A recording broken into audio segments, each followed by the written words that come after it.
मैं सुरेश और मैं आपको आज अकाउंट्स के कुछ और बेसिक कंसेप्ट के बारे में बताऊंगा। इनमें है outstanding and accrued expense, prepaid expense, outstanding and accrued income और अनअर्न्ड इनकम। ये सब क्या होता है इसके बारे में मैं आपको बताऊंगा।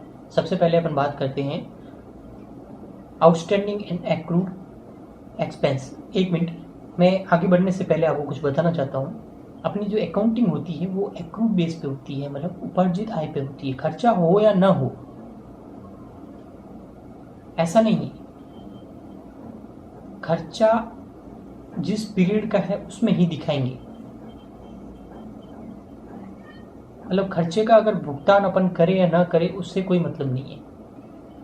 अगर खर्चा हो गया तो अपन दिखाएंगे, आय जिस पीरियड में रिसीव होनी थी उसमें ही दिखाएंगे, चाहे भले वो रिसीव हुई हो नहीं हुई हो।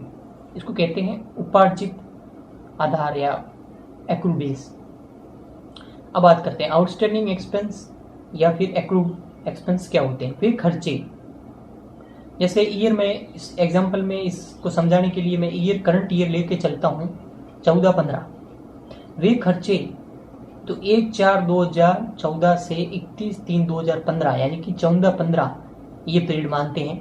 वे खर्चा जो 14-15 का है परंतु उसका भुगतान अभी तक नहीं किया है, आगे करेंगे वो बात की बात।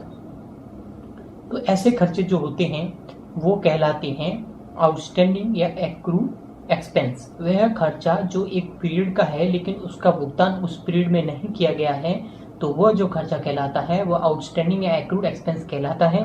इसकी एक एंट्री होती है, उसको याद रखने का मैं आपको तरीका बताता हूँ। यह एक खर्चा है जिसका भुगतान अपन ने नहीं किया है, तो ये हमारे लिए लायबिलिटी बन गई कि इसका भुगतान हम बाद में करें। लायबिलिटी हमेशा क्रेडिट होती है। मान लेते हैं सैलरी का एग्जांपल, तो इसकी एंट्री हो जाएगी salary account debit to outstanding या एक्रूड सैलरी। अब बात करते हैं अपन प्रीपेड एक्सपेंस की। प्रीपेड एक्सपेंस क्या होते हैं? वह खर्चा जो अगली अवधि का है लेकिन उसका भुगतान अभी पहले से कर दिया। जैसे खर्चा तो है 15-16 का लेकिन उसका भुगतान कर दिया 13-14 में या फिर 14-15 में। खर्चा तो है 15-16 का लेकिन उसका भुगतान कर दिया 14-15 में। अगले वर्ष के खर्चे का भुगतान इस वर्ष यानी कि पहले वाले वर्ष में कर दिया। ऐसे खर्चे कहलाते हैं प्रीपेड एक्सपेंस। इसको पीनल में इस नाम से दिखा देंगे। अब इसकी एंट्री होती है, उसको याद रखने का तरीका, क्योंकि हमने पहले से एडवांस में भुगतान कर दिया। अगर हम एडवांस में पेमेंट नहीं करते तो वो हमारे लिए, हमारे अभी तक वो जो एडवांस में पेमेंट किया है ना, वो कैश हमारे कैश में पड़ी रहती है और कैश हमेशा एसेट होती है। तो ये क्या होगी? एसेट, और एसेट हमेशा डेबिट होती है।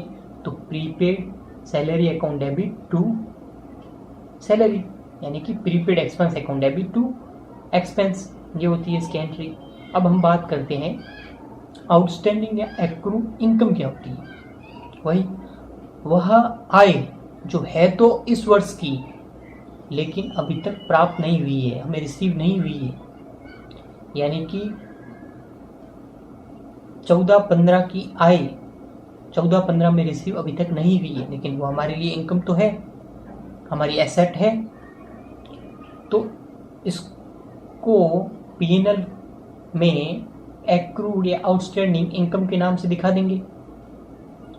और याद रखने का तरीका, एंट्री, ये हमारी एसेट है, अगर रिसीव हो जाती तो कैश हो जाता, तो कैश हमारी एसेट है, तो इसको ऐसे याद रखेंगे आउटस्टैंडिंग या accrued income account debit to income. अब बात करते हैं अनअर्न्ड इनकम की। अनअर्न्ड इनकम क्या होती है? वह इनकम जो अगले वर्ष की है लेकिन इस वर्ष प्राप्त हो गई, एडवांस में प्राप्त हो गई। वह इनकम जो कि है तो 15-16 की लेकिन प्राप्त हो गई 14-15 में। वह इनकम जो अगले वर्ष की है इस वर्ष प्राप्त हो गई, उसे अनअर्न्ड इनकम कहते हैं। हमें एडवांस में प्राप्त हुई है इसलिए हमारी लायबिलिटी है, उसको संभाल के रखो। तो लायबिलिटी हमेशा क्या होती है? क्रेडिट। तो एंट्री क्या हो जाएगी? Income account debit to unearned income. ये होता है इनका concept. I hope you understand. Thank you.